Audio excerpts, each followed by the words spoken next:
On August 30th, 1983, STS-8 took place as the 8th NASA spaceflight mission and the 3rd flight of the Space Shuttle Challenger.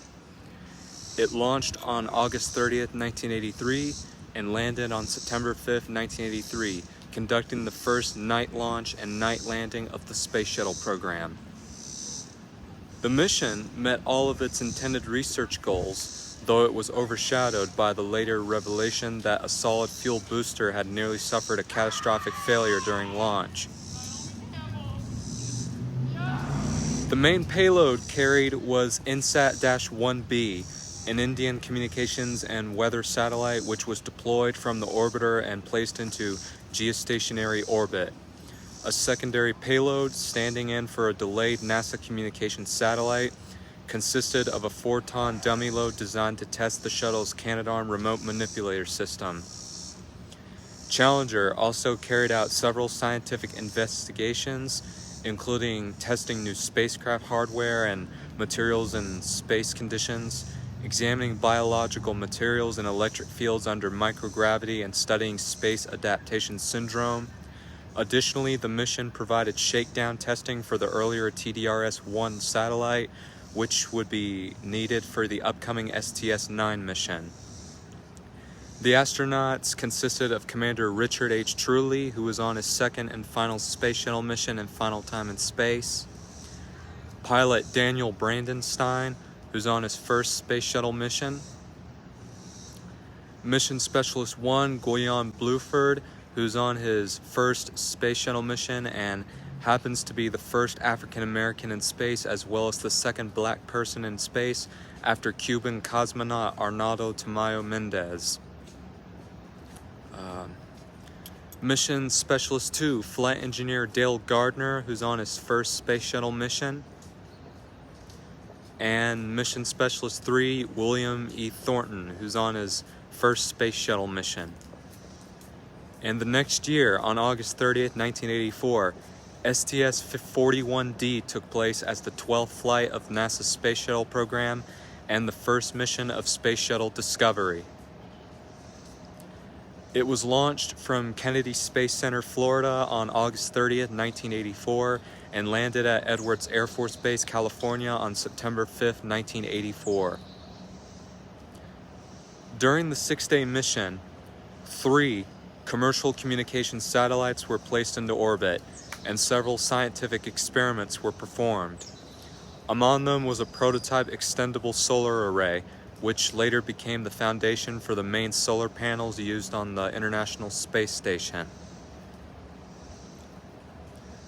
The launch had been postponed by over 2 months from its original date, following the program's first ever launch abort at T4 seconds on June 26, 1984.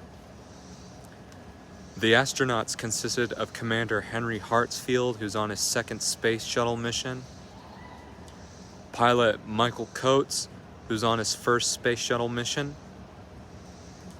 Mission Specialist 1 Mike Mullane, who's on his first space shuttle mission,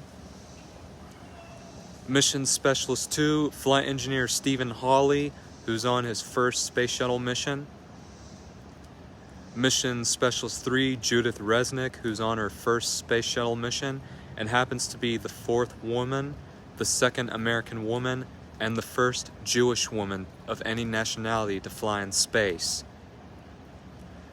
She was later killed on board the Space Shuttle Challenger during STS-51L on January 28, 1986, while being assigned as Mission Specialist 2 Flight Engineer. And Payload Specialist 1 Charles D. Walker, who's on his first Space Shuttle mission. And 30 years ago, on August 30th, 1995, Operation Deliberate Force was a conducted sustained air campaign by NATO in concert with the UNPROFOR ground operations to undermine the military capability of the Army of Republika Srpska, which had threatened and attacked United Nations designated safe areas in Bosnia and Herzegovina during the Bosnian War, with the Srebrenica genocide and Markali massacres precipitating the intervention.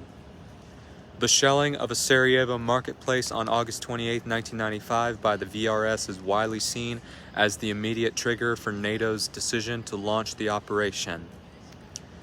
The campaign involved 400 aircraft and 5,000 troops from 15 countries under the command of Admiral Leighton W. Smith Jr. NATO forces struck 338 Bosnian Serb targets, destroying many of them, and dropped 1,026 bombs in total, 708 of which were precision guided. On 19 occasions, depleted uranium rounds were used against sites near Sarajevo and Han Piesak.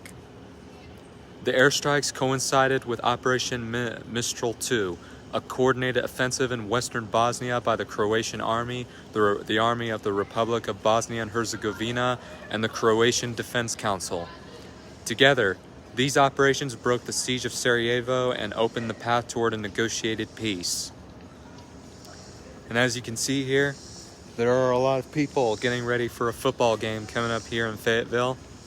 And to tell you the truth, security was placed around the football stadium, out and inside. And if anyone sees some suspicious activity, they are to report to the local authorities immediately. Well, that's all I have for this morning. If you like what you hear, leave a comment down below and subscribe. This is Stephen Luke, and I'll see you next time for another history update. Go Razorbacks!